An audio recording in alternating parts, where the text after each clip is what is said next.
Hello everyone, I'm pleased to announce my new tour for 2024.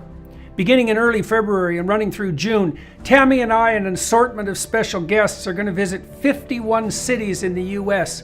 You can find out more information about this on my website, jordanbpeterson.com, as well as accessing all relevant ticketing information.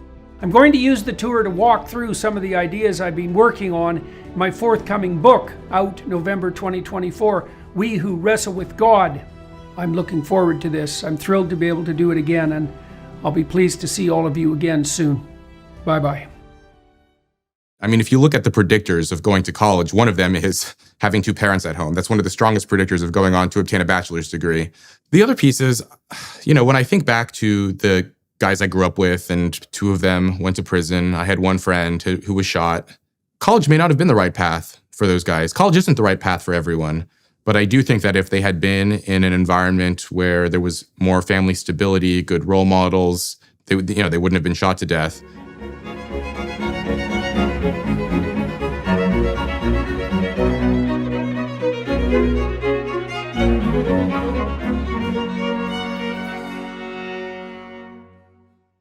Hello, everybody.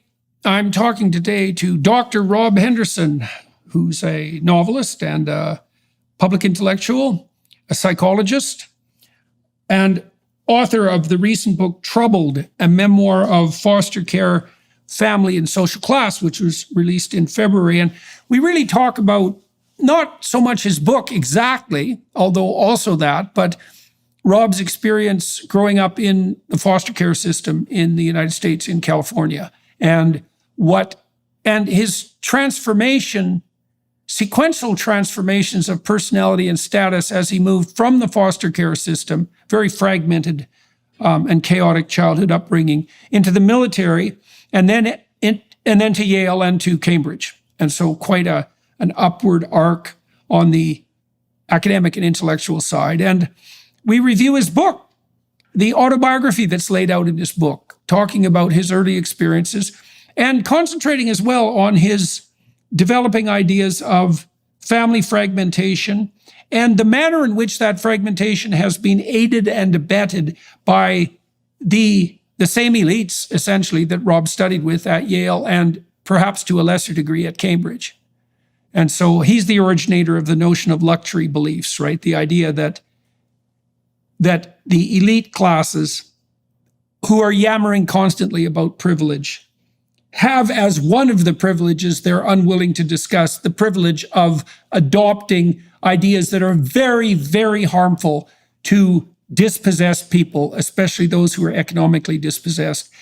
They have these ideas of unstable family structure, for example, that when implemented in the real world are absolutely catastrophic. And so we talk about that too. And so join us for that. So I just reread your book, Troubled, a memoir of foster care, family, and social class last week. And I found some topics that I'd really like to zero in on. But the first thing I'd like to know is when exactly was your book published and how is it doing?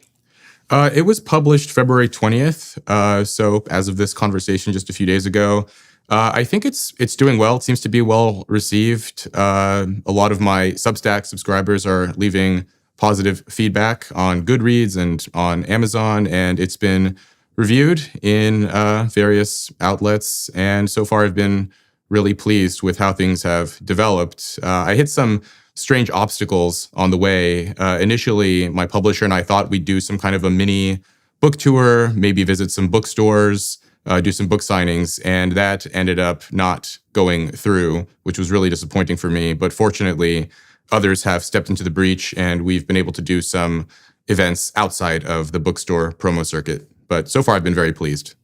Okay, so that was one of the things I wanted to ask you about, because I saw some allusion to that probably on X.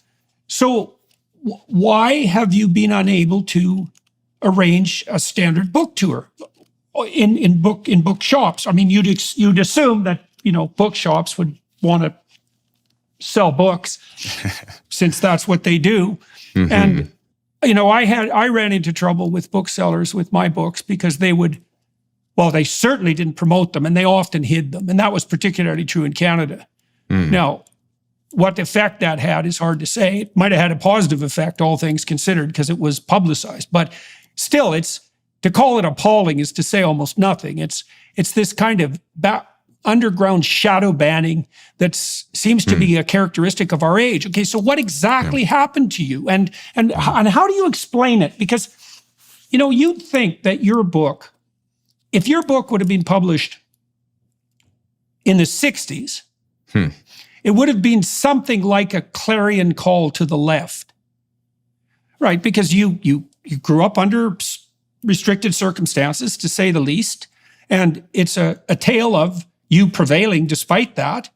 It isn't the sort of book that you would think would attract censorship attention. Like, you're not the guy to attract that attention fundamentally. So why don't you walk me through that? Tell me what you make of it. Yeah, it was a surprise to me. I didn't think that my book was particularly controversial, but perhaps my sense of these things, I don't know how much it can be trusted, because the line is always moving constantly as far as what's acceptable versus unacceptable, and the line around political correctness and so forth. But I think the message in my book was perhaps to some degree unfashionable. I write in the book about the importance of responsibility, taking control of your life. In the later chapters of the book, I discuss some of the phenomena around elite universities, the self-inflicted controversies at Yale and some of the other Ivy League schools. I describe luxury beliefs and point out some of the hypocrisy of the elites. And I think a lot of people who run bookstores maybe didn't like that message very much. It's not a very trendy message to describe, because I don't attribute a lot of the difficulties that my friends and I experienced growing up to systemic forces or to other fashionable sources, and so So as a it's result your of that, diagnosis of the problem. my diagnosis of the problem. Well, I focus a lot on family and the deterioration of family, and that is that's not a topic that a lot of educated elites want to talk about. So that's one possibility for what was happening with the bookstores and why I got frozen out. The other is the associations that I have, some of the endorsements. So the back of the book, I have endorsements from people like Nicholas Christakis, and people like J.D. Vance. And there's a blurb from you as well, Dr. Peterson. Oh, that'll do it. Well, a friend of mine actually showed me. He was at a bookstore recently, and he showed me that there's a sticker. There's the book, and then they have the sticker of the book, the bookstore price with their logo. And there were 2 copies of my book, and it was your name carefully covered with these stickers of the bookstore, just covering Jordan B. Peterson. And if it was one book, maybe a coincidence. Both books, I thought that was intentional. And so I think that as well. But the thing is, even that, I think those 2 possible reasons are intertwined, because you deliver this message as well about responsibility, of family, of, I think you and I, we discuss a lot of the same issues and a lot of the same social ills that are plaguing society. And so the bookstore promo circuit was shocking to me, because I thought that I would have been kind of the right person to do that. There are sort of big name people, there are certain people, certain authors, if they were to do a book signing at a bookstore, it wouldn't work because they're too famous and too well known, and the store would just get overrun. And then on the other hand, there are authors who don't have a lot of traction online, not a lot of presence in social media and so on, and they wouldn't be able to attract very many people to come for a signing. Whereas for someone like me, I've done a few events now. I'm out here in New York, and I can attract a few dozen people, and that's roughly the right kind of crowd you would expect for a bookstore signing. And yet they had no interest. But, I would look at other authors who are doing bookstore signings, and they, even if they don't have the same online presence as me, they have messages that the legacy media really like. There's that recent memoir in defense of polyamory, of open marriages, of and these bookstores love to host authors like that, because it's provocative and interesting, and it promotes a certain dogma. And my book is not like that, and I think that's one possible reason they didn't want me. Well, one of the things about your book is that in many ways, it's not political. No, I mean, my sense of your book was that you detailed out the consequence of having your family life fragmented, and the consequences you observed in the kids that you associated with of having their family lives fragmented, right? And you weren't, most of what you said by doing so was implicit rather than explicit, right? You grounded the arguments in your lived experience, so to speak. I mean, that's not all you do because, well, you also make reference to the relevant research literature. But it's appalling indeed that you're not encouraged to tell your story, because it's a very interesting story and anyone with any sense would pay attention to it. I'll tell you part of the reason it struck me, but maybe what I'll let you do first, why don't you just tell everybody who's watching and listening, just give them an outline of the book's structure, and so they'll have a better sense, if they haven't read the book, of what we're talking about. So it's an autobiography, but why don't you take it from the top and just walk people through it? Right. Well, I wrote this memoir describing my very unusual trajectory into higher education and some of the lessons and observations I picked up along the way. I was born in Los Angeles into poverty. My mother, she was from Seoul. She came to the U.S. as a young woman to study. She became addicted to drugs and was unable to care for me. We were homeless for a time. Then we lived in a car. And then eventually we settled in this slum apartment in LA. And I never knew my father. My mother didn't know who he was either. So I was in this apartment with my mother. She would tie me to a chair with a bathrobe belt while she would get high. She would have visitors coming in and out of the apartment at all hours of the day and night, trading favors for drugs. And by the way, I know all of this information because later I received this thick document full of information from social workers, forensic psychologists, and others who were involved in my case when I was in the foster care system in LA. And so I read these as an adult as I was writing the book to prepare. And so my mother she was very neglectful. Eventually, some neighbors called the police. They heard me crying and struggling to break free from this chair. The police arrived, and she's questioned by the police and then later by forensic psychologists asking who's Robert's father, what's going on in this kid's life. She didn't know who my father was either. She claimed that my father's name was Robert and that's who I was named after, but that was the extent of the information she could provide for them. So at age 3, my mother was arrested. I was placed into the Los Angeles County foster care system and spent the next just shy of 5 years living in 7 different homes all across LA. And how old were you when that happened, when you were taken away from her? I was 3 years old. I was 3. 3, yeah, okay, yeah. And then you spent the next 7 years in a combination of homes. In a variety of different homes. Later, I did get some information about my birth father. So I actually took a 23andMe genetic ancestry test last year. Went my whole life not knowing this, but I'm half Hispanic on my father's side. And I made this joke. I posted this on X that I wish I had known this when I was applying to colleges.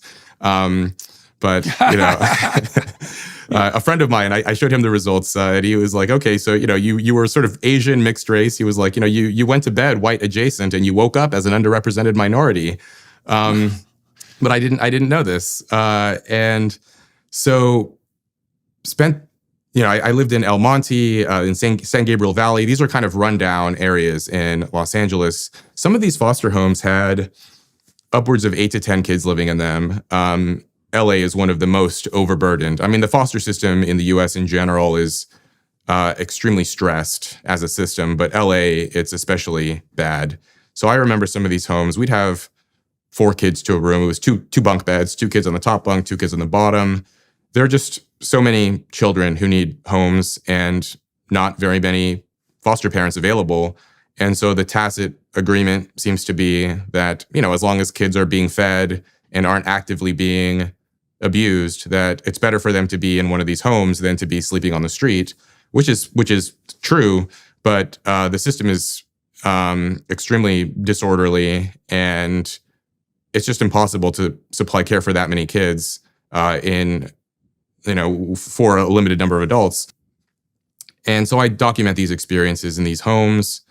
It was difficult for me for a lot of reasons, but one reason was the level of uncertainty and instability, because not only would I not know how long I would be in any particular home, but sometimes I'd enter a foster home and I'd befriend some of the other kids there, and then they would be taken. Maybe someone from their family of origin would re-enter the picture, and so the kid would return to their aunt or mother or family member, or they'd go to another home. And so, it was just a lot of, I don't know where I'm going to be. I don't know where these kids around me, how much longer they're going to be around. And then eventually, after 7 different homes in this cycle, I was adopted by this working class family, and we settled in this kind of dusty town in Northern California called Red Bluff, which is located in one of the poorest counties in the state. And this was the late 90s. And at the time, I wasn't aware of this. I was just, I was a little kid.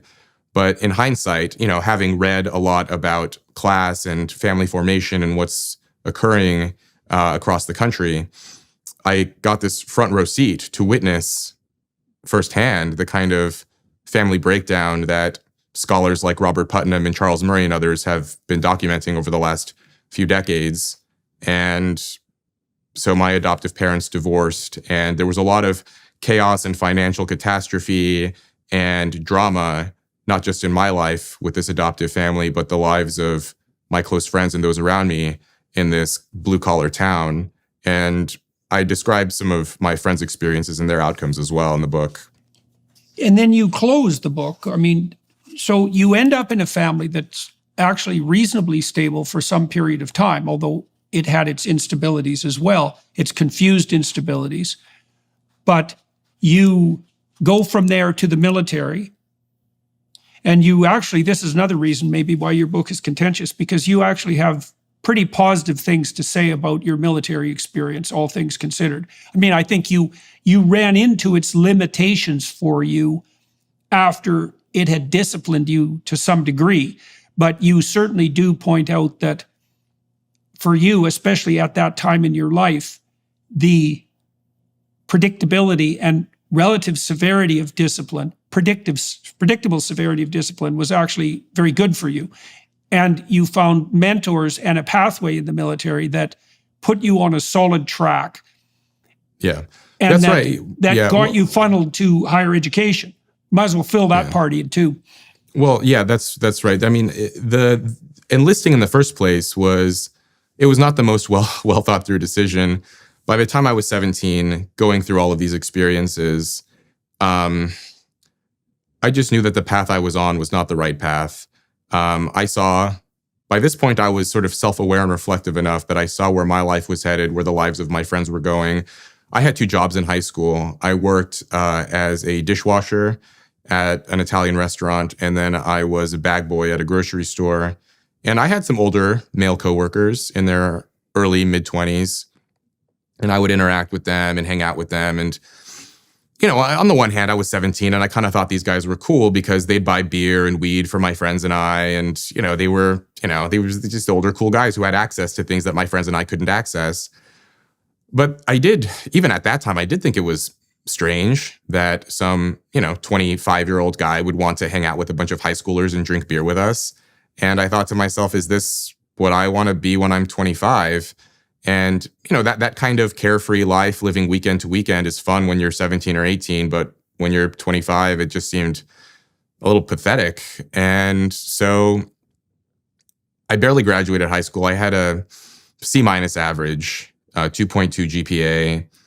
I didn't know what my options were I knew my options as far as university were concerned were basically non-existent, but one of my male high school teachers pulled me aside one day, and he initially during the school year, he would sort of prod me and berate me and say, why aren't you doing your homework? What's going on at home? And I would blow him off, or I would backtalk.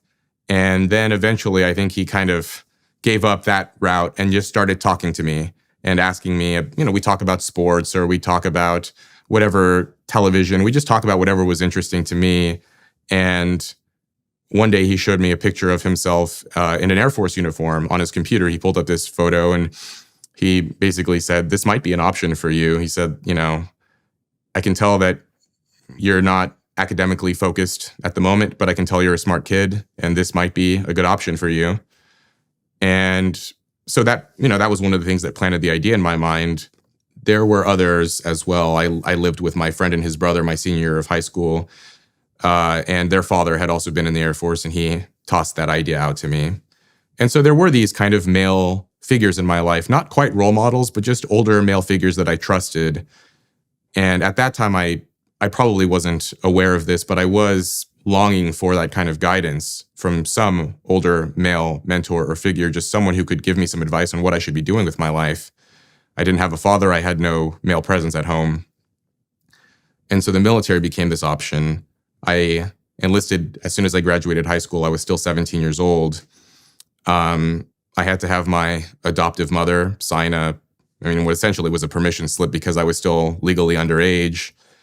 I was the youngest guy in my military unit in basic training. And, in hindsight, that was probably the best decision I ever made because it completely removed me from all of the bad influences of where I was growing up and all of the sort of, all of the freedom that my friends and I had. In the book, I write about this experience. So a friend of mine had been sentenced to prison. And when he got out, I met him. We met at a bar, had some beers, and I was talking to him. And we kind of came to this same conclusion around the benefits of limitations and constraints, where we both talked about, I was telling him about my experiences in the military and basic training and all this stuff. And he was telling me about the routine and the mundane, everyday, structured life of prison. And we both came to this conclusion that we both hated it at first, but then after a time, we grew to appreciate it for what it did for us, for providing these boundaries. And my friend, it was funny. He actually said, now that he was out, he actually sometimes missed it. He missed having that predictability and that routine and that structure. And neither one of us had this when we were growing up. And so the military did sort of contain my impulses and give me some structure and channeled some of my aggressive and impulsive energy toward productive ends. In the book, I write about the young male syndrome and how the military finds ways to direct that towards something that is beneficial. Well, the standard hypothesis for hard-headed criminologists with regards to incarceration is pretty blunt and pretty straightforward. Of course, about the age crime curve. So I think criminality among men peaks at 19, and then it precipitously drops off after 26. And what prison does, in many ways, is segregate very badly socialized men until they mature. Now, it doesn't do an optimal job of that, but the standard penological doctrine is it isn't rehabilitation even. It's housing, especially for the repeat offenders. It's housing till they say burn out, but that isn't really what happens. They don't burn out, they mature. Mm-hmm. And I think what happens if you grow up in a very, very chaotic environment where there's very little attention paid to the future and everything's about the moment, that there is no structure that facilitates cortical maturation, essentially. Yeah. You can imagine that all those underlying competing motivational drives, sex, power, aggression, the standard Freudian panoply, they have to be brought together under the rubric of some organizing structure. And that's essentially patriarchal. It's essentially masculine. And I don't think there's any difference. Freud talked about inhibition of aggression and inhibition of sexuality, but that's not a smart way of thinking about it. That was a major error on Freud's part because it's not inhibition, it's integration and it's maturation. And the cortex is an inhibitory organ, but it's an integrating organ more than anything else. And part of the reason that you were crying out, I would say, in the book for guidance is because you were looking for a story that represented a mode of being that is in fact the pathway to maturity. So here's a definition of maturity. I'll try this out on you and you can tell me what you think about it. So the more immature you are, the more you're dominated by motivational and emotional drives. and they have a very short-term time horizon. The time horizon is basically now. So if you're anxious, you want to stop being anxious now. If you're in an incentive reward state, excited and enthusiastic, you want gratification now. And now means what's pleasurable in the moment. What maturation means is what works for you in the widest variety of situations over the longest possible span of time. But it also means something else. It means what's good for you and everyone around you in multiple situations for the longest period of time. Now, you need a certain amount of stability in your environment for an attitude like that to even pay off. But I don't think there's any difference between that expansion of time frame and the integration of lower order drives and emotions and maturation. I think those are all the same thing. And if you're in a chaotic environment, see, the other thing too, and this is something that's relevant about your memoirs, my sense has always been that a child that's neurologically intact needs one good model.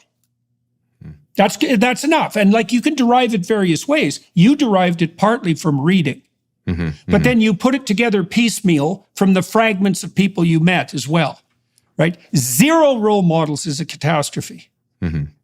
And part of the problem with fragmented families is that zero role models is frequently the case. Yeah. And so there's just nothing for a young person to grab onto. The other thing that struck me there's many things that struck about your book. Another one of the things that struck me too is that, and I learned this a while back, is that schools are absolutely appalling beyond comprehension at helping young children plan. I built a program online called Future Authoring that helps people plan. And if you give that program to young men before they go to college, this is especially true for ones that don't have a very good academic background. If they sit down and write a plan for 90 minutes, unsupervised, with no feedback on the plan, they're 50% less likely to drop out. Wow. Yeah, no kidding. No kidding. 50%. Like, it's insane. And what that points to is the fact that no one ever sat them down and said, okay, kid, where do you want to be? You could be somewhere in 5 years. That's the first thing to announce. Like, you could take control of your life and you could be somewhere in 5 years. If you could be there, where would it be? Now, I noticed in your book, when people did point that out to you, that was like a life raft for you. And you make that point clear with the story about seeing the older guy that you talked about in uniform. Like, it's something, isn't it? It's some vision of at least a possible future. Right. Yeah. Yeah. And it was, I didn't have a lot of stable guidance. Like you said, it was fragmentary. It was through books, through pop culture, through some of the people around me. But yeah, I mean, on the point around schools, I remember so in the book, I think it's quite clear that I'd always had some academic inclination. I was probably more oriented towards academics than my friends, but my academic performance was responsive to how stable my home life was. When there was stability at home and predictability and adults providing some oversight, my grades improved and I started to become more focused on homework and tests. But then inevitably there were so many reversals and upheavals, and my grades responded to that as well. And by the time I reached high school, my grades were in the toilet. So I did pretty well in middle school, and I got placed into these advanced courses in high school, and I was placed into chemistry, which was one of the advanced science courses. And once, this is kind of where my head was at when I was, 14 or 15 years old, was the class was difficult, and I didn't want to put in the effort. And I had no adults around me saying, you need to do this, you need to put in the effort. And, so impulsive 15-year-old kid, I went to my guidance counselor and said, oh, I want to be put into the lower level science course. And he gave me this, this spiel about how, it's going to throw off your academic trajectory, but, here's this paper. If you can have someone sign it, that's fine. And so I forged my mom's signature and went into the lower level science course. And that was the extent of it. And, when you're a kid without much in the way of guidance or mentorship or role models, it's very easy to make unwise decisions like that. And I did that repeatedly. Well, the issue in that situation is quite clear. Why wouldn't you take the easy route out? Yeah. I mean, it's like psychologists always have things backwards, always. They ask stupid questions like, why do people take drugs? That's a stupid question. The question is, why don't people take drugs all the time? Yeah. Because you can easily get lab animals under some circumstances to just self-administer cocaine nonstop, right? So the mystery of short-term motivation isn't a mystery. The mystery is, well, under what conditions might a young man be motivated to do something difficult, like take a chemistry course, for example? And the answer to that, so this is a question I have for you too, because you could read your autobiography and your ups and downs academically two ways. You could say, and this is the way you lean, so that's partly why I want to ask you the question, your grades varied with the stability of your environment. But I'm wondering to what degree your grades varied with the, what would you say, attractiveness of the vision that you saw.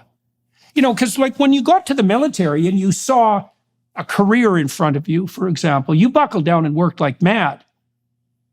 Now, I know you also had the stability there, but it's not easy it's not easy to discriminate between the conditions that enable people to thrive, because they can see that they're making sacrifices towards something they have clearly come to value, versus they're supported by people in a stable environment. So I'm wondering about your thoughts on that.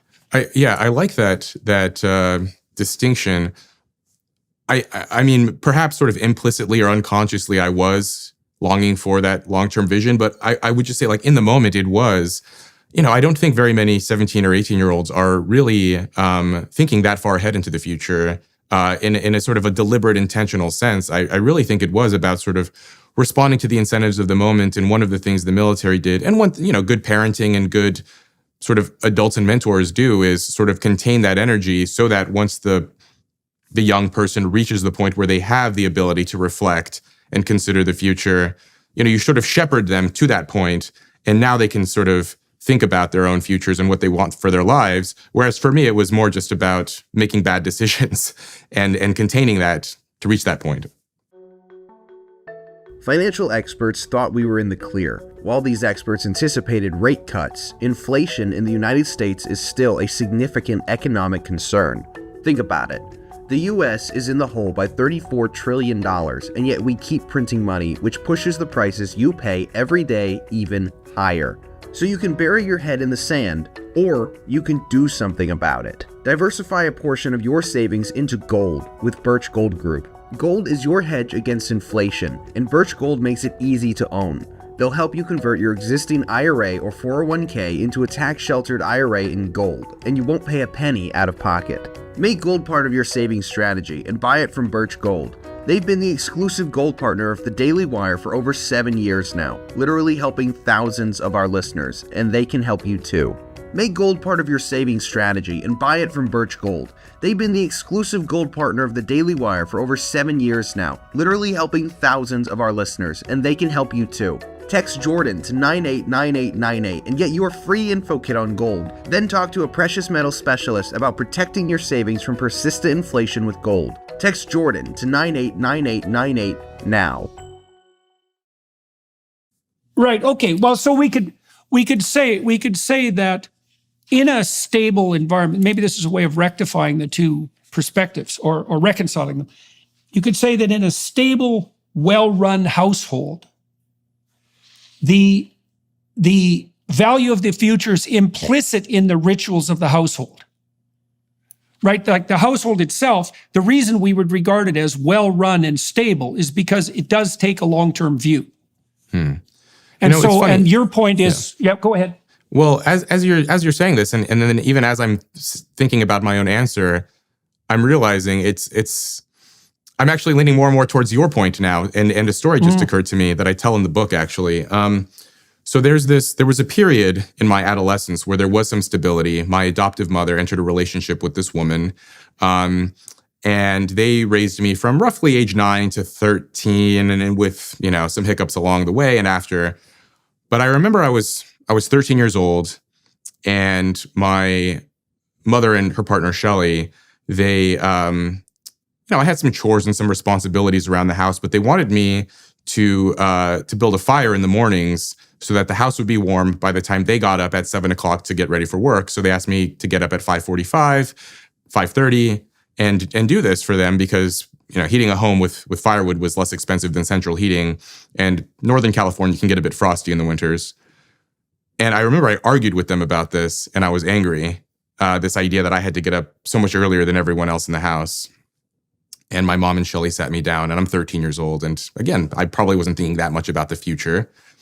But they used this, they said, Shelley, she sat me down. She said, your mom and I work all day to pay the bills. And, you're getting older and you need to contribute to the house. And they said, you're the man of the house. And I remember when they used this term, it sort of reframed that chore. It went from this burden being put on me that I wanted to battle against to, no, I'm a productive member of this household and I'm doing something for my moms, for my adoptive sister. I'm doing something to make their lives easier. And so perhaps what you're saying about this vision of the future, if it's put in the right way, if the story is told in a right way, and that's what that was, the man of the house was this vision, this story, that it did unlock something for me in my mind, but it had to be presented to me in that way. I wouldn't have arrived there on my own. No, right. But I mean, I would say that is the opportunity of responsibility, right? And it does, because it's very easy, and this is why conservatives, I think, have a hard time talking to young people. It's easy to make an obligation into a finger-wagging necessity, right? Like a moral obligation. But that isn't the right way to frame a genuine responsibility, because if it's a genuine responsibility, it actually matters if you do it. And the reason it matters is because if you don't do it, things actually don't go well. Like there's a value to your sacrifice. That's a good way of thinking about it. And they did strike the right chord with you. And I remember that part of your book because what they indicated to you was that was a way of signaling your mature worth, not of signaling it. I don't want to use that language, of expanding yourself up into that role. And so how long did you light the fire, and how did you feel about doing that? It was for that entire winter, and actually even the winter after that. And I felt great about doing it after that. I mean, day to day, it was, obnoxious and burdensome. And, there were mornings I woke up and wished I didn't have to do it. But when I would see, my mom and Shelley and everyone in the house wake up after me, and, the house was warm and I could see that, and people were comfortable. And, when I woke up, it was freezing. And then when they woke up, it was warm. And I would go to school in the mornings with that knowledge. And I felt good about myself for doing that. Yeah, and that was one of the bright spots. See, that's very that's so interesting, right? Because that shows you too that the idea that you're inhibiting your impulsiveness is not right. What you're doing is you're transforming the idea of responsibility into an incentive reward, technically, by associating with an overarching goal, but a genuine goal. And you might say, well, goals are arbitrary. It's a moral relativism argument, but they're not arbitrary because, for example, if the house is cold, then people suffer. Now, you could say, well, that's arbitrary too. But, if you're the sort of person who thinks that suffering is arbitrary and you can make relative arguments about it, there's no sense talking to you anyways, because it's just not going to go anywhere. But it's so interesting to see that, the proper framing of that task I understand the fact that it was still difficult. You still had to get up in the morning when it was cold and light the fire, Yeah. So it didn't change the proximal discomfort, but they awakened you to a higher order way of apprehending your environment, and it's clearly the case. It's continually the case through your autobiography that when someone opens a door like that for you in a way that got to you, that you found credible, that you're instantly motivated. You even did that to yourself to some degree with reading. Mm-hmm, mm-hmm.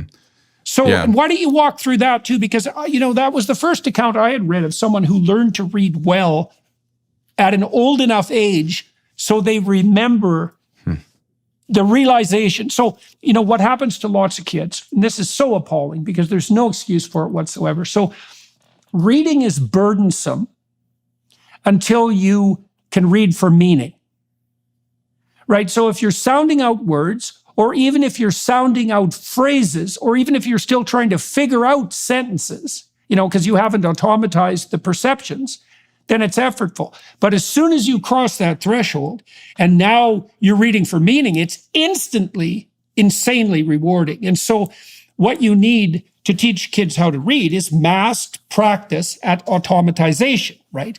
So they need to see B's, P's, Q's, and D's 10,000 times so that they build a neural circuit that just recognizes letters, recognizes 2-letter combinations, 3-letter combinations, common words, then common phrases. That's about when you get to be an expert reader. But you can remember actually working through that yourself. So why don't you tell the story about learning to read, why you decided to do that, and then also what reading did for you. Right. Yeah, I didn't learn to read until I was 7. And, most people have memories of age 7, and that was an important memory for me. So I was changing schools every 3 to 6 months, changing homes, and no one read to me. And so I had to teach myself. I remember it being I remember just being embarrassed initially. By that point, 2nd grade, teachers would start to call on kids to read aloud in class. And, I would make a joke or say I didn't bring the right book, or I would find ways to get out of it. But I remember at one point, my teacher said, she asked me what I wanted to be when I grew up. And I think I said I wanted to be a scientist. And this was because I'd caught some bit of Bill Nye the Science Guy on TV back in the 90s at this time. And, she said, if you want to be a scientist, you have to learn to read. And I said, Bill Nye never reads. And, she said, well, he doesn't read on TV, but, every scientist has to learn to read. And so okay, so if I want to be a scientist, I have to read. It sounds like, and then by that point, I started to piece together that really, if you wanted to be anything, you have to read. And so the teacher let me borrow some kindergarten level books. I took them home and slowly worked my way through it. And, I knew the alphabet and I knew how to sound out each letter. But it took a lot of effort to get to that breakthrough point that you just mentioned of, okay, here are the individual letters, and then here are the words, and then you put the words together. And then after working through that repeatedly, again, with books meant for 4 and 5-year-olds, and I'm 7, finally it started to click, and I could see the images in my mind of, okay, now things are clicking for me, and there's a story being told here. But I didn't even understand that that's what I was supposed to be doing when I was reading. I would listen to stories that others would tell me when they would read. Yeah. I wonder if that's the point where the auditory and the visual cortex are now, there's an overlap area, between them. And the overlap areas between the higher order areas of the cortex are the areas that Alexander Luria, the great Russian neuropsychologist, identified with consciousness per se. I wonder if that breakthrough moment when because that was quite striking in your book, because you said you remember when you became proficient enough at reading, which is really an auditory phenomenon, right? So you're using your eyes as ears when you're reading. And then all of a sudden it's hooked to your visual imagination, right? That connection emerges. It's got to be an overlapping system. So now the words can activate the images. And that's when true understanding begins. It was very interesting to me to see that you could actually remember when that happened. But it's a sad thing, this is an unforgivable failing of the education system, because computerized tutors could teach every child to automatize letter and word recognition. Oh, it's like the smart kids, the higher IQ kids, are going to learn to automatize faster. But it would be a rare kid indeed who wouldn't get there with sufficient mass practice. And computers are so good at that, so good at presenting rewarding. And that's all you need. You just need that immediate feedback. Now, see, you said something very interesting in that story too, because you linked your motivation once again to something approximating a vision or a plan. You said you had nursed as a child, even though it was just more or less a casual encounter with Bill Nye, you thought, well, maybe a scientist is something I could be. Right. Okay, so now that gleamed as a distal vision. And then the teacher informed you that you were going to have to learn to read, because you got to ask yourself, what in the world was it that actually compelled you to swallow your pride and admit that you could only read kindergarten books? That's a tough blow. And it's really easy for kids who should have learned something earlier to do everything they can not to admit that to themselves, because it's embarrassing. So, but you did admit it to yourself, and then you went and you actually studied, which is by yourself, which is actually quite a difficult thing to do when you're not extracting out meaning from the words. Do you remember at that time, was it because you had, I don't want to put hypotheses into your mind, but what do you think it was that actually motivated you to do that work? Well, I think a part of it was maybe a sort of a baser motivation of just not wanting to be embarrassed in class anymore when the teachers would call on me to read. Wanting to keep up with the other kids, being able to communicate with, because kids would talk about books or, be able to make friends and to not be, this oddball kid who always had to find ways to skirt the coursework. And then, yes, seeing people on TV or movies and these images of people who seem to be interesting and successful and so on. And that seemed like something I aspired to something like that. I mean, it's funny, like you mentioned, high IQ kids can sort of find their way into teaching themselves to read and going down that path. And that is what I did. But I mean, it's funny. So right around this time when I was teaching myself to read, I was doing so badly in school that the teacher and my social worker, they thought that I might have had a learning disability. And again, I was changing schools all the time and changing homes. And, in hindsight, I thought it was a little bit, it's ridiculous that, you have this young boy who's not doing well in school, and instead of sort of investigating this, living in foster care and all of the instability and disorder, the response was to medicalize it or to put some kind of diagnostic label on it. And, fortunately, so they sent this psychologist to the home, and I took this test and I actually scored just below average. So I was in the range of normal. And part of the reason I scored so low, I did okay on the other portions, the other subdomains of the test, but the verbal score was really low. And that's because I didn't know how to read. And some of the questions I gave this half-hearted effort. It was a very sort of messy, my responses to this. And again, I have the files and the reports from this period. And so, it's just, coincidence or, very fortunate, I guess, that I scored just high enough to avoid being labeled and medicalized and so on. But one of the points I try to make in the book as well, the question around IQ and nature and nurture and so on is that having curiosity and academic aptitude is necessary but not sufficient to do well in school. And so I had the sort of raw ingredients, but that's just one portion of it. You also need it to be channeled. You need all of the other things you and I have been discussing. And I didn't have any of that. And so it wasn't until I was in an environment where, in order for my habits to have been stable and predictable, I needed to be in an environment that was stable and predictable. And once I reached that environment, then those good qualities started to shine through. They shined through on occasion when I was in school, but it wasn't the same. And so, yeah, the reading portion was important. Once I learned to read, that became a source of comfort, and it was soothing for me. Once I started to go to school libraries, check out books, I started to read biographies and memoirs, and this was a way for me to, I was sort of drawn to people who also had undergone and risen above difficult circumstances.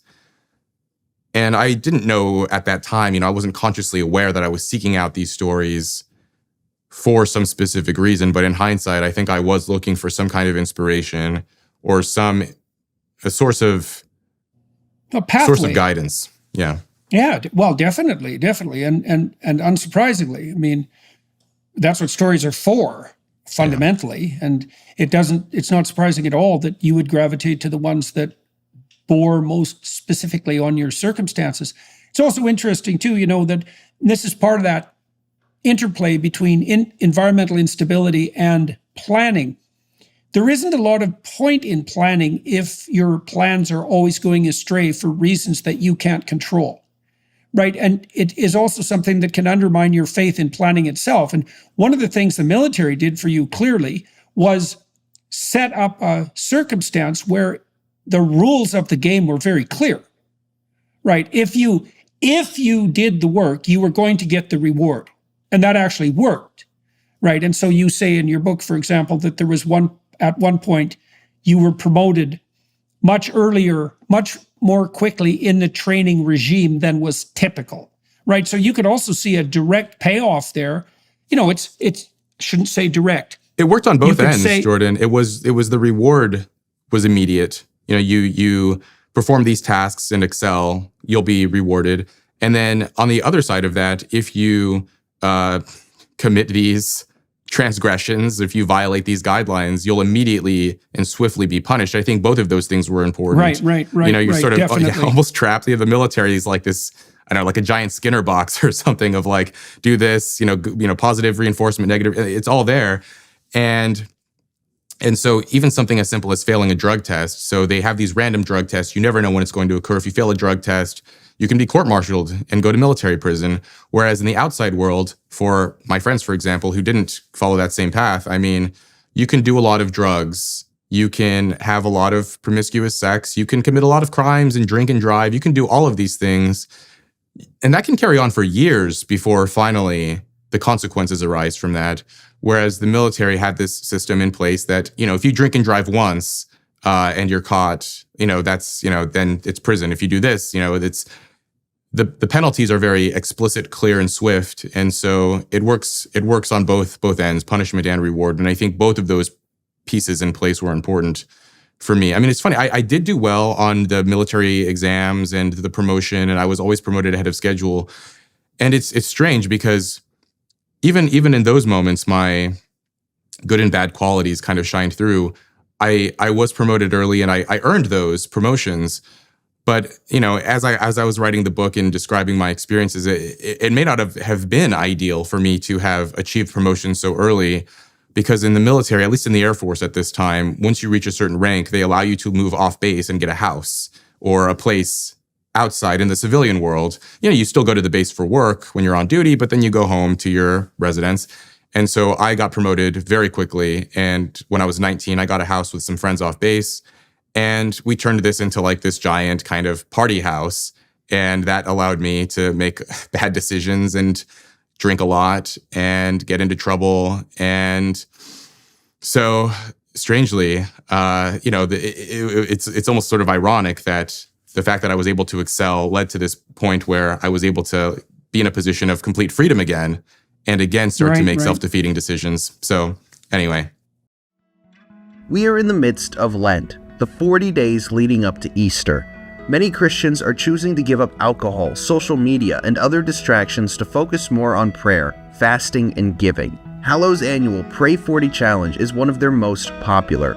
Last year, over 1 million people joined. This year's Pray 40 Challenge focuses on surrender and includes meditations on the powerful book, He Leadeth Me. This is a story about a priest who became a prisoner and slave in the Soviet Union during the Cold War. His story is one of ultimate surrender, and we are called to surrender our worries, anxieties, problems, and lives to God. There will also be Lent music, Lent-specific Bible stories, and other Lenten prayers like the 7 Last Words of Christ with Jim Caviezel. Hallow is truly transformative and will help you connect with your faith on a deeper level. So what are you waiting for? Join Hallow's Prayer 40 Challenge today. Download the Hallow app at hallow.com/Jordan and you'll get an exclusive 3-month free trial of all 10,000 plus prayers and meditations. That's hallow.com/Jordan. Right. Well, one of the things, okay, so let's talk about the chaos a bit more. Because when I was reading your book, there's certain overlap in our experience. Because I came from a little town, way the hell out in the middle of nowhere, and it was only about 50 years old, and it was a working class community. And most of my friends never went to college or university. A few did, but not many. But there were some important differences between my time of upbringing and yours. Okay, so almost all my parents' friends had intact families. So my mom and dad had, let's say, 5 sets of close family friends. And this was also true for my relatives, by the way, my mom and dad's siblings. So my aunts and my uncles. Virtually no divorce. It was also true for my friends. Now, my relationship with my father was much better than the relationship most of my friends had with their fathers. That was often a consequence of alcoholism. Not always, but often. But all my friends who had certainly the same kind of delinquent tendencies as the people that, as you and the people that you describe hanging around with, they all had intact families. Right. So the thing that really struck me about reading your biography was the additional cataclysmic consequences of continually fragmented primary relationships. Yeah. Well, that is an interesting point. I mean, I remember listening to you sort of describe your early life in other platforms and podcasts and mediums, and thinking about how sort of working class communities have changed over time. So I cite some statistics from Charles Murray's book, Coming Apart, where, one of the most striking ones from that book is that in 1960, 95% of children born in the US, regardless of social class, socioeconomic status, were raised by both of their birth parents. And by 2005, for the upper class, for people with college-educated parents with white-collar jobs, it dropped from 95% in 1960 to 85% in 2005. So a slight dip, but it's still the norm. 2-parent intact families are the norm in kind of upper and upper middle class areas. Whereas for the working class, it dropped from 95% in 1960 to 30% in 2005. These are non-college educated, blue-collar, working class. And that when I read that statistic, it perfectly reflected my own experiences. Now, post-college, the friends that I have made since, leaving the military and obtaining degrees and so on, all of them without fail have been raised in intact families. And then I think back to Red Bluff and my time there, and I had 5 close friends growing up. I write about some of their experiences in the book. And of the 6 of us, none of us were raised by both of our birth parents. There was me, sort of raised in foster homes in varying states of disorder. I had friends raised by single moms, one friend raised by a single dad, one friend raised by his grandmother because his mom was addicted to drugs and his dad was in prison. And that's like a very common picture now of what these communities look like.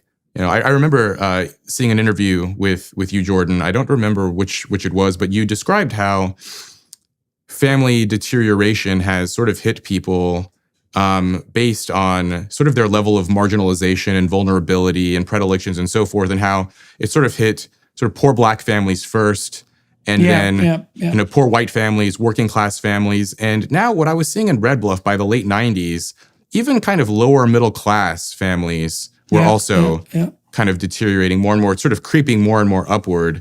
But there's still that sort of rarefied upper segment of society, the top quintile, say, the top 20%, that they are almost completely shielded from this and have no exposure to what's happening in the rest of society. Yeah, well, let's go there. I want to walk through your biography a bit more so that we can talk about your experiences with higher education. Maybe we can meld that into what we're going to talk about next. Okay, so I left my little town and got a college education first, and then I went to a fairly large university in Edmonton, and then I went to McGill. And so I was kind of climbing up the ladder of sophistication and educational sophistication and urban size, right? And then I went from McGill to Harvard. And so I came from that little town and hit the top of the academic pyramid. Certainly that was the case in the 1990s, and that was really something. And so I got a chance to see. So in Alberta, in the province I grew up in, there wasn't much of a class structure at all. Alberta was too new to have a class structure. Montreal had a clear class structure, and Boston, of course, much clearer than Montreal even. And so I got to see what it meant that a class structure existed. And one of the things I really came to understand as I progressed through the university system was this warped elitist culture that increasingly came to characterize the universities. And so what I saw, look, a lot of the students I had at Harvard were really top-rate kids. And Harvard in the 90s was a very merit-based institution. Now, if you were a legacy student, if your parents had gone to Harvard, you had an edge at admissions. But even so, the probability that you were going to be a legacy student who couldn't cut it was pretty damn low. So, and the typical student was extremely academically gifted and then good at least two other things, right? So these were stellar students. But the more radical types, they had this proclivity that really disturbed me, which was that having all the privileges of being privileged wasn't nearly enough. They needed to have all the privileges of being privileged and all the privileges of being underprivileged at the same time.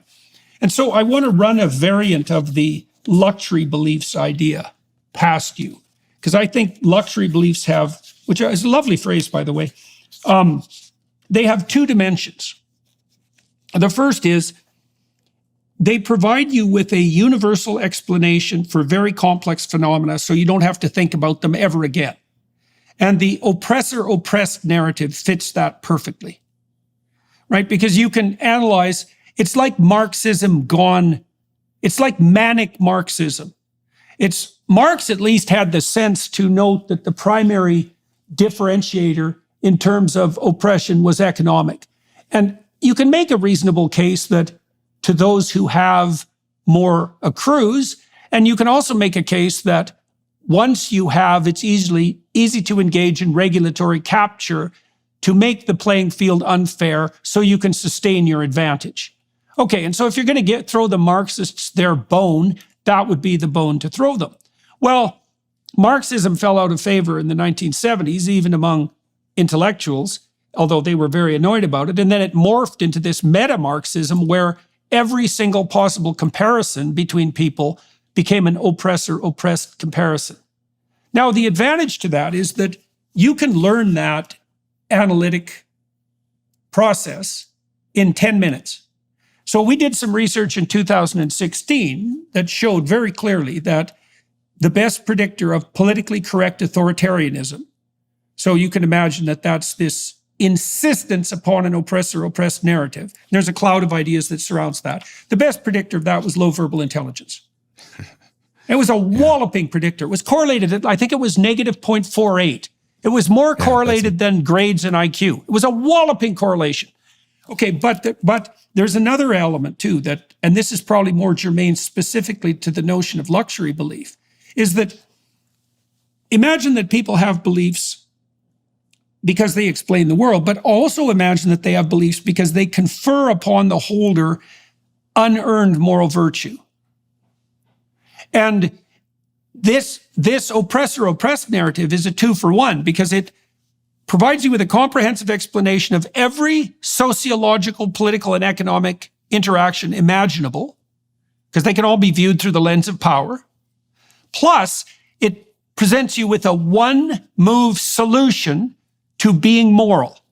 And there's 3 elements. The one-move solution is you identify with the oppressed, you're virtuous. But then there's the shadow of that, which is once you've identified the oppressor, you have a valid target for your darkest desires. So you got three attractions to that dread doctrine, right? Stupid people can understand it quickly with no effort. That works out real well in departments of education, for example, or faculties of education, or social work. Yes, absolutely. Well, we know perfectly well that the disciplines in universities that have the students with the lowest IQ are the most woke. Like the data on that are crystal clear. Yeah. So they're crystal clear, right? So it's very attractive if you're not very bright, and that's also attractive to your teachers if they're also not very bright. And I'm talking about you, faculties of education, professors.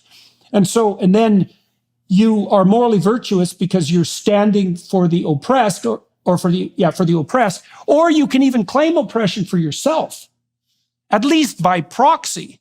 And so there you get to have the advantage of being in the oppressor class, which you clearly are if you're in elite university, But because you're an ally, you don't have to, right, exactly, you don't have to pay any attention to that. Plus, now you have a target for your, this is where I think the anti-Semitism is really instantly understandable, right? Because there's nothing more fun than being anti-Semitic with a moral twist. But if you read the history of anti-Semitism, it's always been that way. Yeah. That's not new. That's not new. You identify the Jews as oppressors, and then you're moral for persecuting them. And that's perfect, right? If you're resentful and bitter and you need a target for your bile and spite. That oppressor-oppressed narrative, it just gives you all of that at once. And that seems to me, so you have worked a lot at fleshing out this idea of luxury beliefs and and I believe coined the term and popularized it, which is, quite an achievement, because it's hard to hit a phrase so accurately that it becomes it becomes a known phrase. It becomes part of the culture. You have to have a kind of poetic accuracy to do that. So tell me what you think about that conceptualization of luxury belief, and if there's anything that, in your estimation, it lacks. Well, so I coined this term luxury beliefs, defined as ideas and opinions that confer status on the elite while inflicting costs on the lower classes. And no, I think that all of those sort of ideas that you laid out there fall under that framework. A core feature of a luxury belief, too, is that the believer is sheltered from the consequences of his or her belief. And so, as you're describing this, the oppressor oppressed, you don't have to think too deeply. I'm reminded of a quote from the cognitive scientist Pascal Boyer. He has this line: "Theory is information for free." And it's kind of this tongue-in-cheek line that once you have the theory, you don't have to learn anything, because you just enter this new environment and you learn a few facts, but you have this theory available to you to just sort of twist everything into this system. It's a compression and you immediately algorithm. know. Yeah. It's a compression algorithm. Yeah, definitely. Often a biased compression algorithm. Mm-hmm. Yeah, and right? it allows you to bypass the difficult algorithm. work of learning. Yeah. Well, and then if you're removed from the consequences, which you are if you're protected by your wealth, then you also are never in a situation where your idiot theories can be disproven. Yeah. Yes. And then by the time your ideas are implemented into policy or into culture, you move on to the next thing, and you can just sort of outrun the consequences of your own beliefs. It doesn't always work that way, but often it does. And then the oppressor oppressed, the ability to claim the mantle of virtue. I mean, I saw that so often. I see it still at elite universities, that these inhabitants, these graduates, students and graduates of elite universities, it's not enough for them to be members of the sort of socioeconomic 1%, but they also want to be seen as good people. And I think they wrestle with some of this guilt, I think, for being so privileged and so fortunate. And so they attempt to compensate by, exploiting. I mean, I saw this a lot at Yale. They're exploiting whatever commonality they have with historically mistreated groups. And some of it, honestly, seemed strategic and duplicitous because, these are very competitive institutions, and every edge helps. And so if you can claim to be non-binary, or you can claim to be a member of this or that or the other group, then you can get an edge in a prestigious internship or into the law school of your choice or whatever student organization. Did you know a baby's heart begins to beat at just 3 weeks? At 5 weeks, that heartbeat can be heard on ultrasound, and this can sometimes be their only defense in the womb. That's where Preborn steps in. Preborn rescues 200 babies every day from abortion simply by providing mothers with an ultrasound. After hearing her child's heartbeat and seeing its perfectly formed body in the womb, she's twice as likely to choose life. By 6 weeks, the baby's eyes are forming. By 10 weeks, a baby is able to suck his or her thumb. Preborn needs our help to save these precious lives. For just $28, you could be the difference between the life or death of a child. And if you become a monthly sponsor, you'll receive stories and ultrasound pictures of the lives you helped save. All gifts are tax deductible and 100% of your donation goes towards saving babies. To donate, dial pound 250 and say the keyword baby. That's pound 250 baby. Or go to preborn.com/Jordan. That's preborn.com/Jordan. Well, you can also see how that can produce. So a lot of psychopathology is positive feedback loop gone mad, right? And so you can see a positive feedback loop there because the ideology tilts in the direction of privileging marginalization. Well, then all you have to do is claim marginalization to become privileged. Well, then the thing is just like, you're just done, especially as you pointed out, when the really competitive types, and there's nothing, I mean, one of the real advantages to the US elite, let's say, is their insanely driven competitiveness. But look the hell out if that's taken a bent turn, because now it's going to be, well, it's so interesting too, because as you point out, it's competition for marginalization without bearing any of the costs of marginalization. Right, so that's a pretty good deal, and there are probably more nefarious things going under the surface too, like reproduction, interference with reproduction of other people is a mating strategy. It's a reproductive strategy, and so God only knows how deep that goes. Just very. So I did read this study. His name escapes me, but he's a professor, I believe, at the Columbia Business School, and it's really interesting. So he did this study of students at elite universities and their willingness to disclose marginalized identities. And what he found was that for the identity categories that the elite care a lot about, that they claim are beleaguered and disadvantaged and oppressed and so on, sexuality, ethnicity, orientation, those things, that students at elite universities are not concealing those identities, that typically in public settings they are willing to discuss these aspects of their identity. There was only one marginalized identity that students were very reluctant to discuss publicly at elite universities in those settings. And to me, unsurprisingly, that identity was low socioeconomic status, that students were embarrassed about being very poor if they came from those backgrounds. Well, and isn't that's that the one thing that these places because, don't talk about is class. Well, it's so interesting, because you can think of this postmodern pathology as a variant of Marxism, but it's actually a rebellion against Marxism at the same time, right? Because it isn't that the axes of oppression, it's not only that they've multiplied, it's that the axes of oppression have multiplied and supplanted the economic. Right? So the one axis where the oppressor-oppressed narrative can probably obtain the most purchase is the one that has the least cachet. So if you're poor and white, it's irrelevant. The fact that you're poor is irrelevant.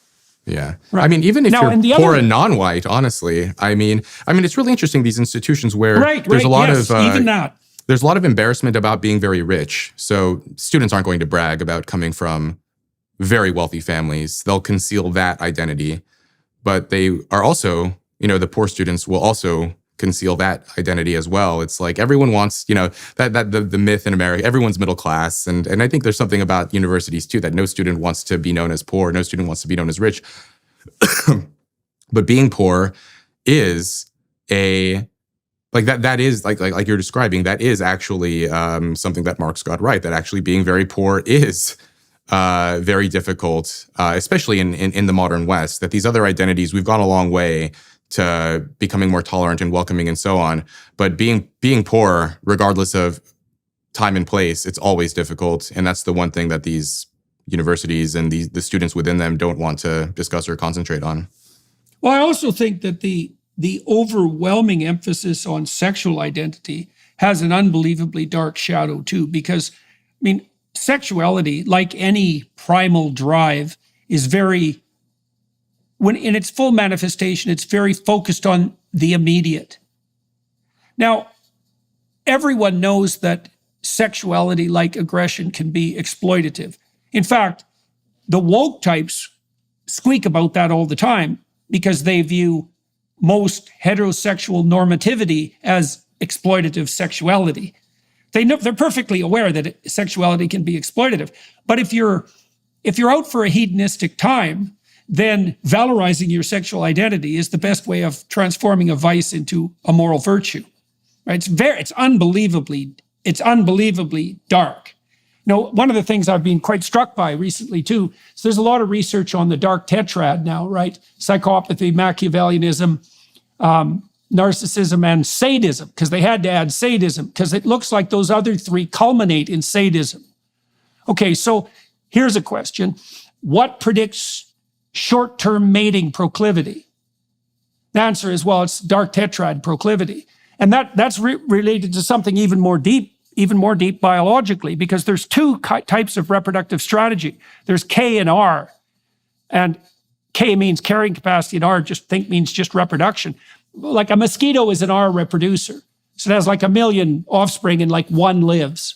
Human beings are the ultimate exemplar of K strategizers. Very few offspring, extremely high investment. But then within human beings, there are K and R reproducers. And the R reproducers are the dark tetrad types.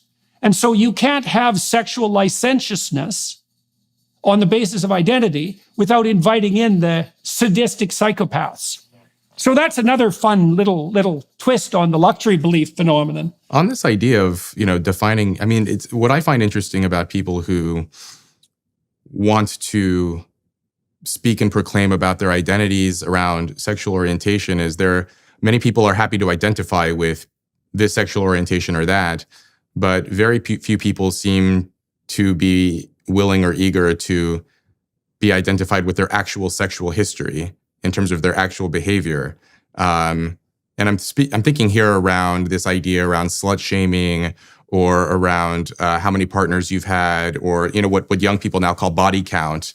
There's a lot of concern around, don't speak about that, don't shame people for but it's interesting because people will identify with the label, but then disavow the action around the label or any label really, their sexual history. Well, I would say as a clinician, I would say the rationale for that's quite clear, because look, one of the best predictors, one of the most reliable correlates and predictors of later criminality is early promiscuity.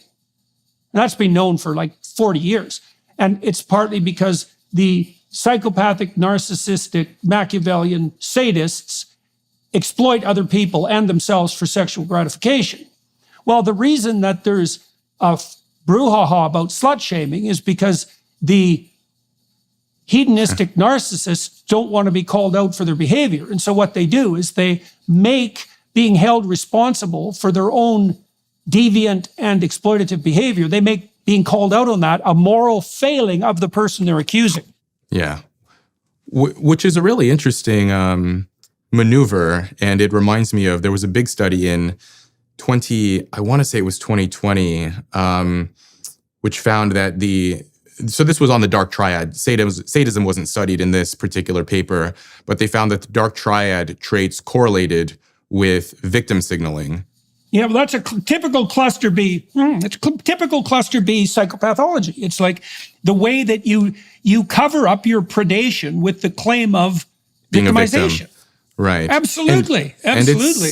And it was really interesting. I mean, the researchers of this paper, they described how, billions of dollars are lost in insurance fraud cases, or hundreds of millions rather, in insurance fraud cases. And so like people will lie to advantage themselves, and people who score highly in the dark triad are especially likely to do so. And they note that in modern Western societies, we have this attitude towards people who are victimized, that they should be compensated and treated well and sympathized with. And people who are high on the dark triad are very good at sort of monitoring their environment and looking at what strategies they can execute to extract some kind of social or professional or sexual reward. And now more and more, it's claiming the mantle of victimhood, which is, I guess it's important to be clear that it's not that people who are actually victimized are likely to score high on the dark triad. It's that people high on the dark triad are very manipulative and aware that now pretending, like wearing the camouflage of victimhood can be advantageous. And, it's tricky as a society because we want to sympathize with victims, but also we want to be aware of the dark triad types. No one likes to talk about life insurance, but it's incredibly important and you need to include it in your financial planning this year. Start shopping now with Policy Genius. Find the right policy to protect your family today and give yourself the peace of mind that comes with knowing that if something were to happen to you, your family can cover all their expenses while getting back on their feet. Policy Genius's technology makes comparing life insurance quotes from America's top insurers easy in just a few clicks. You already have a life insurance policy through work, but that might not offer enough protection for your family's needs, and it may not follow you if you leave your job. You need a backup plan. With Policy Genius, you can find life insurance policies that start at just $292 per year for $1 million of coverage. Some options offer same-day approval and avoid unnecessary medical exams. Policy Genius has licensed agents who can help you find the best fit for your needs. When they make it this easy, there's no excuse not to do it. Policy Genius works for you, not the insurance companies. That means they are not incentivized to recommend one insurer over another, so you can trust their guidance. Save time, money, and provide your family with a financial safety net using Policy Genius. Head to policygenius.com/Jordan or click the link in the description to get your free life insurance quotes and see how much you could save. That's policygenius.com/Jordan. Okay, so that's been well modeled by the game theorists. So if you have a group of cooperators, so let's say they're agreeable and they are sympathetic to the, I don't want to say victimized, I want to say to the hurt and the sick, the hurt, and the infantile, right? The agreeable cooperators will attend to the sick, the elderly, and the infantile, right? Then you could think they're the ones who are genuinely in need. They're also the ones for whom provision of help is advantageous. So now imagine you have a group of those people together and they're all cooperating. They do just fine. But if you throw one psychopath into the equation, he takes everything. Right, and so this has been modeled out very well, is that the pathology of agreeableness is that it's indefinitely open to subversion. Right, and so that's why you need, and of course the psychopathic types, the narcissists, they know this perfectly well, especially the cluster B types, because they're absolutely willing to proclaim victim status as loudly as it can possibly be proclaimed on any dimension whatsoever to gain an advantage, to gain the upper hand practically. But see, the moral upper hand, I think the right way to think about this is that there isn't anything more valuable than reputation. Right? Because there's no difference between reputation. There's no difference between reputation and wealth, fundamentally. I mean, even monetary wealth is a form of abstracted reputation.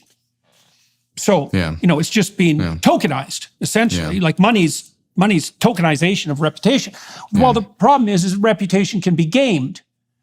And we know, too, that young women are much more likely to fall for the dark tetrad types because they mimic reputation. Yeah. That's their confidence and competence and exactly. Yeah. They have the confidence of the competent without the competence. Yes. I mean, people value, especially more and more now. I mean, this is the discussion around cancel culture and mobbing and all of these things. I mean, people treat it like it's unserious, but people care deeply about how they're viewed in the eyes of others and social esteem. And I remember there was a study a few years ago that I read about. This came out in 2017. Roy Baumeister was an author on this paper. I don't recall everyone on here, but they basically found that they looked at the World Value Survey and pulled out certain items and found that right next to physical safety, reputation was the second priority for people. And they found, it was interesting, some of the studies that they did where they gave forced choice questions to participants in a separate study in this paper, where they asked people essentially, would you rather have a body part amputated or be known as a Nazi or be known as a pedophile? And most of the participants said they would rather lose an arm or a leg than be known as something so vile as, a pedophile or a Nazi. I mean, people care deeply about these things. And so dark triad types are aware of this. They know how to target people's reputations and form mobs. And I'm really interested, just all of the sort of the correlates of the dark tetrad, dark triad, these traits. One of them is age. You're probably aware of this, Dr. Peterson, that there's an inverse correlation between age and scores on the dark tetrad, such that younger adults score higher on these traits than older adults. Yeah. And yet we have this situation more and more in society and on college campuses and elsewhere where older adults are abdicating their responsibility and letting young adults who disproportionate number of them would actually qualify for clinical levels of psychopathy and narcissism. But generally speaking, they score higher than average on those scales anyway. And, just a large share of them are eager for power, for influence, for wealth, and they're willing to do whatever they can and take whatever maneuvers possible. Well, I think there's something also that's even more ominous going on, Rob, because so the typical psychopath, historically speaking, was a wanderer, right? An itinerant, and that's a trope from every bloody horror movie you can possibly imagine. The itinerant serial killer, for example. Well, why do you have to be itinerant? Well, it's because if you live in a closed community and you screw people over, then your reputation gets around like instantly, and people are unbelievably good at tracking cheating. Like there's some evidence we have an evolved module for remembering cheaters. Like it's a major deal. Cheater detection so you module. have to go exactly. You have to go find new victims. Mm-hmm. Okay, so you do that. You essentially do that by hiding. You camouflage yourself, right, as a new person. Okay, so now you might say, well, we've invented a whole new world. It's a virtual world. Well, I think virtualization enables the psychopaths because you can't do reputation tracking. Yeah. And God only knows how dangerous that is. It's happening online, of course. It's happening even in the real world. I know we touched on this in the last time you and I spoke on your show about dating apps, but one of the things that those things allow for, it's an online platform, but it allows people to meet in real life, is that now dark triad types, dark tetrad types are able to essentially have multiple partners in non-overlapping social circles. So in the past, if you wanted to sleep around, word would get out and you'd develop a reputation as a scoundrel or a philanderer or so on. Whereas now you can have multiple different partners who don't know one another, who aren't a member of your social circle. They are not members of one another's social circles. And none of them are aware of what's going on. And this allows psychopathic types to indulge their appetites with no penalties, no reputational penalties. Probably also generates it even worse, right? Because you could imagine the borderline cases. So, and those would even be young men to some degree because they're tilted more in the narcissistic and psychopathic direction. And that would also be a consequence of incomplete cortical maturation. Now, the problem with the consequence-free dating is that there's no price to be paid for your philandering. And now, so then the question is, what do you become if you practice predatory sexuality? And the answer is, well, clearly you tilt yourself in the psychopathic direction because what you're doing technically is deriving immediate gratification with no reputational or practical responsibility. And the people who are advertising for hedonism, see, I just watched Cabaret. Have you watched the movie Cabaret? I haven't seen it. Okay. I would highly recommend it. It's about the Weimar Republic in Germany, and it's about a cabaret. It's about a young woman who's a cluster B type, who wants to be a movie actress, who's running down the hedonistic road at a cabaret. And she's quite promiscuous and deluded and clueless. And she has her little coterie of followers, and she performs at a cabaret. And like many cluster B people, especially the histrionic types, she's got a certain degree of artistic talent. And that goes along with that fluidity of identity, because artists are shape changers, obviously. And so, anyways, the movie tracks her descent along with people she more or less pulls along with her.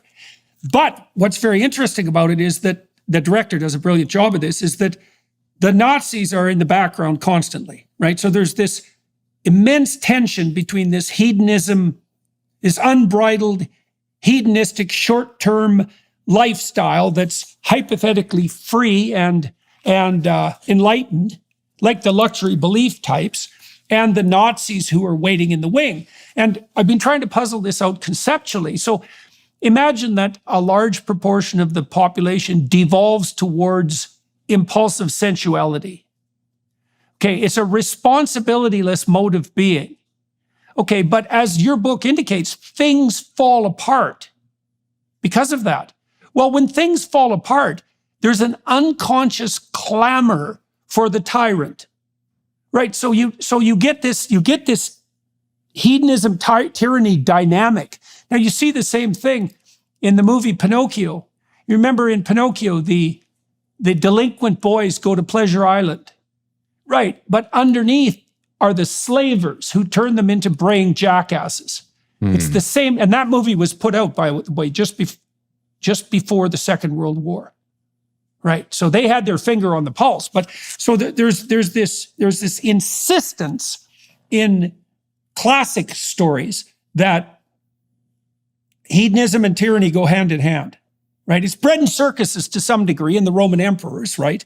But it's deeper than that. It's that if the entire population insists upon maintaining immaturity and the hedonistic gratification that goes along with that, there will inevitably be a corresponding demand from the unconscious to elevate the figure of the missing authority figure, right? The missing authority to maintain order.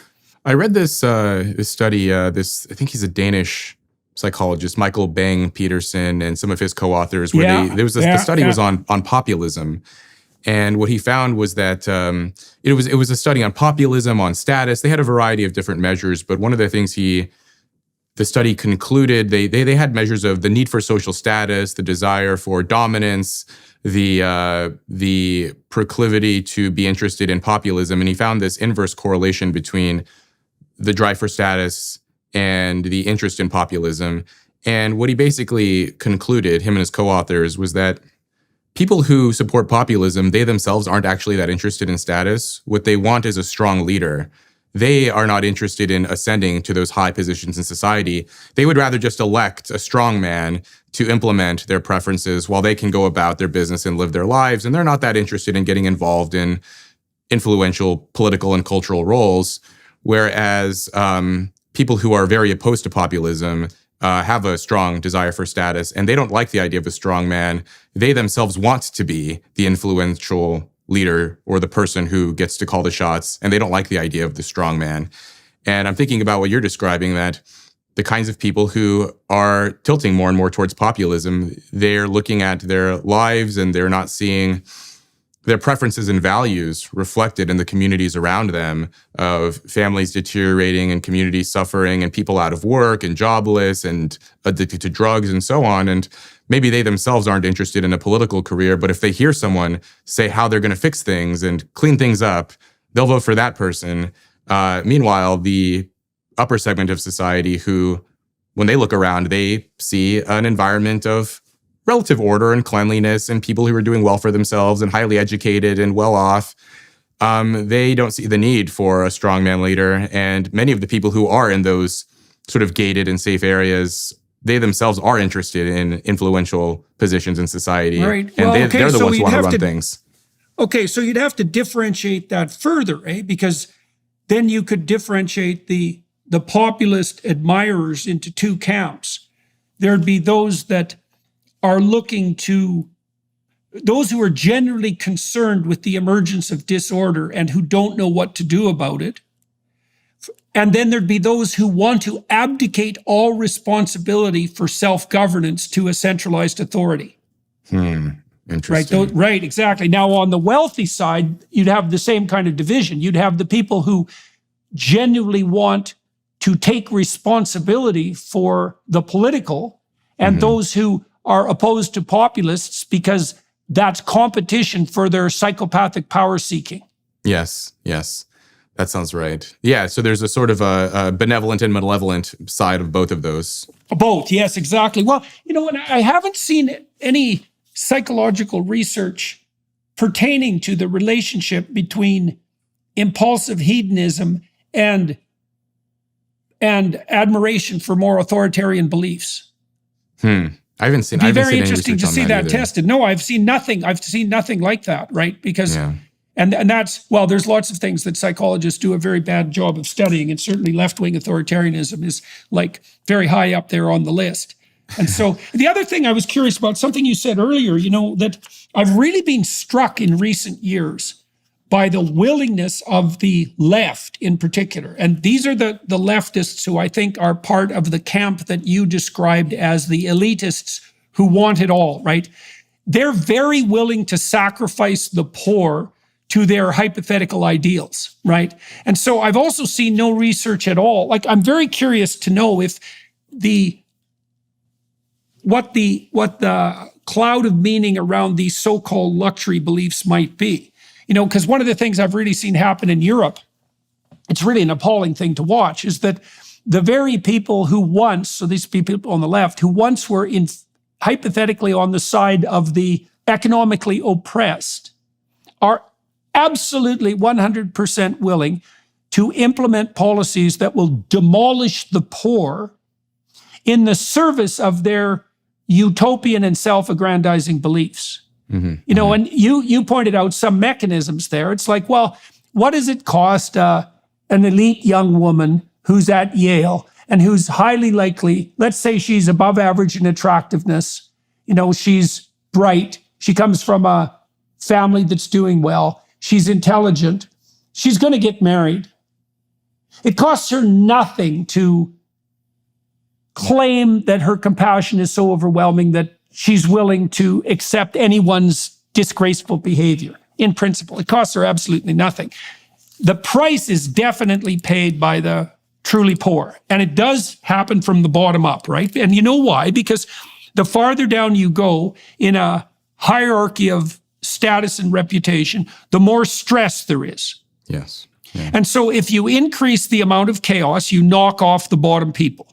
And that does account for that cascade that you described earlier, is that fatherlessness emerged first in the Black community and then spread very, very widely. And then exactly the same thing started to happen in the Hispanic community from the bottom of the economic hierarchy upward. Then it started to happen in the Caucasian population. But the end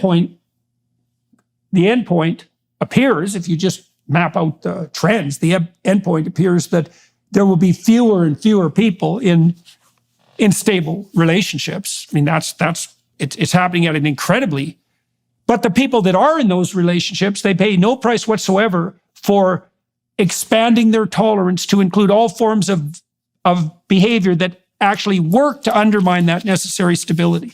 And they won't even admit that it's like they just call that's just called, well, that's your arbitrary moral judgment. All families are equal. And that's another place where you undoubtedly got in trouble with your book. So maybe we could close with this, because one of the things you do that's quite striking in your book is, and I think this is where we'll take the conversation for everyone watching and listening. I think this is where we'll continue the conversation on the Daily Wire side. You are a poster boy, so to speak, for the utility of pursuing higher education. You've had quite marked success, partly because you had skills and abilities that weren't exhausted by the situations that you found yourself in, even within the military. And you got access to higher education, and you have a pretty decent academic future ahead of you by the looks of things. But you make the case very clearly that, as far as you're concerned, and from what you've observed, that education is no substitute for stability of family. So why don't you talk about that for a bit, and then we'll bring this to a close. Well, we have this preoccupation with so there's this question of how to achieve more upward social mobility for kids in deprived and dysfunctional circumstances. And for the last few decades, we've been focusing on education and college as the end all and be all, that if we could just get more kids to get more degrees and earn higher incomes and join the middle class, that's the mark of a successful society. And I make the claim as someone who has done pretty well educationally, but had, the very tumultuous experiences with different families, that actually I think the family piece is more important than the education piece. And even if we wanted more kids to go to college and to obtain degrees, we would be more effective in achieving that goal if we looked at what happens before the age of 18 than what happens after. If we looked at what's happening in children's home lives and their family lives. So that's one part of it. I mean, if you look at the predictors of going to college, one of them is having two parents at home. That's one of the strongest predictors of going on to obtain a bachelor's degree. And so even if the goal was bachelor's degrees, fine, but let's look at how to promote stable two-parent homes. The other piece is, when I think back to the guys I grew up with and the community I lived in, and I had 5 close friends growing up. 2 of them went to prison. I had one friend who was shot. And college may not have been the right path for those guys. College isn't the right path for everyone. But I do think, so maybe regardless of environment, wherever you put these guys, I'm not entirely convinced that they would have gone on to achieve astounding educational success. But I do think that if they had been in an environment where there was more family stability, good role models, adults putting the needs of children before their own desires, they wouldn't have been incarcerated. They wouldn't have they wouldn't have been shot to death. So we may not be able to do much to raise the ceiling for a lot of kids, but I think we could do more to raise the floor as far as how catastrophically down they could become versus we've been focusing on the other side of it, which is how much more can we lift them up? You're probably well aware. I've heard you. I know you're aware of the research on the limitations of increasing intelligence and academic ability and those kinds of things. There are hard limits to that, but I don't think we've done enough to look at the other side of, we can actually prevent young boys, especially from incarceration, from being locked up. One of the statistics I cite in the book is that only 3% of children in foster care graduate from college, whereas 60% of boys in foster care are later incarcerated. And I don't know if we can we could probably do more to get more kids from those backgrounds into universities, but we should also be focusing on how to prevent those kids from living in such dysfunctional and deprived circumstances in the first place that lead them to jail and to prison. And ultimately, the book is a kind of implicit defense of family from an author who really didn't have one, and that we could be expanding our area of concern beyond just the educational. I'm grateful to have achieved the success that I have, and it's better than not having those things. But towards the end of the book, I do say that, when I think back to the good memories I had from my upbringing, I would trade all of it. I would trade all of the educational credentials and accolades and so on to have just had a more sort of stable, normal, conventional upbringing. Yep. Yeah. And well, I think we'll delve into that a bit more. Yeah. Okay, well, thank you very much. And for all of you watching and listening, that Troubled is a very interesting book. And I think it gets the meta story right. We've wrestled with this issue, for example, at this Alliance for Responsible Citizenship that I've been building with some other people. And one of the more contentious streams of discussion we've had was with regard to family policy. And we settled on the agreement, hard fought, that the nuclear family is the minimal ideal that can sustain society. It might not be sufficient even. There's a lot of stress on nuclear families. It might not be enough, but once you fragment below nuclear family, you're playing with fire. You're playing with serious fire, And there's a dark side too to that. Another dark side to that luxury belief thing. It's like you might think that people want wealth for comfort and opportunity, but they also want wealth for comparative status.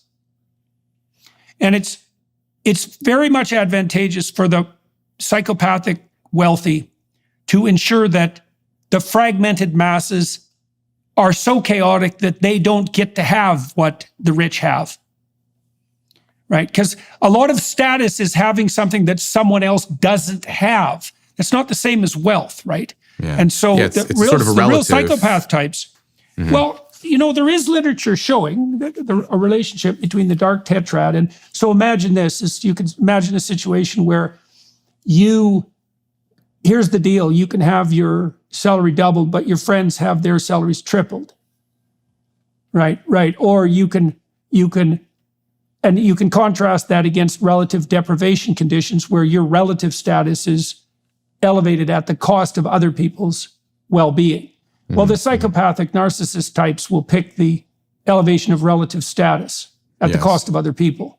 And I think that's why they spend so much time looking upward, right? Like I think that it's very interesting that eat the rich is a more popular slogan than feed the poor. Right. Yeah. Yes. Because it is about that for relative. And the people who say eat the rich tend to be people who, maybe they're not in the 1%, but they're in the top 10%. Yeah. The people who are the most definitely. strident about oppressor-oppressed dichotomies and so on, they're not the people at the bottom. They are people who are just below the top. Yeah. Well, and it's eat the rich is a lie. It's eat the competent.